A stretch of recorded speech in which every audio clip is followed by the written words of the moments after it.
Brilliance Audio presents the unabridged recording of 10th Grade Bleeds by Heather Brewer. Performed by Kevin Pariseau.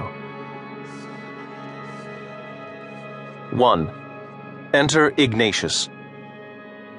Ignatius drew the curved blade along the whetstone slowly, the gritty sound filling his ears. It had to be sharp enough to slice into bone if necessary.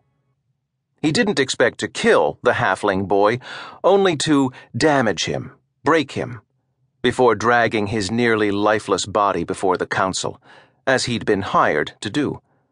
But if the boy gave him any trouble at all, Ignatius would take his bloody pleasures slowly, so that the boy felt every bruise, every cut.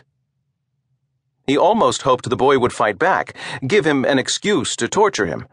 After all, he had it coming. His very existence was an abomination. Small sparks flew from the blade, and at last Ignatius pulled metal from stone.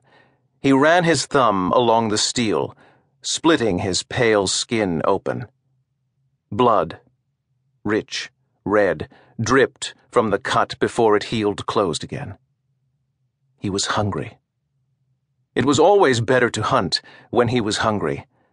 He hadn't eaten in months, in eager anticipation of that insatiable need pushing him through the capture and, perhaps, the kill.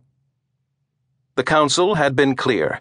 Bring us Vladimir Tod, and your reward will be immeasurable.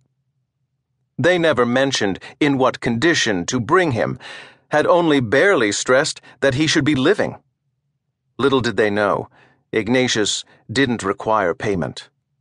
Causing the boy's suffering, and perhaps even his death, he thought with a pleasant shiver, would be reward enough. The boy who would be the Pravus.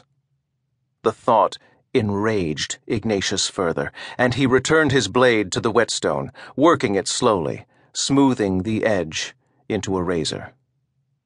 Soon. Once the final paperwork was signed, his hunt would begin, and Vladimir Tod would be made to suffer.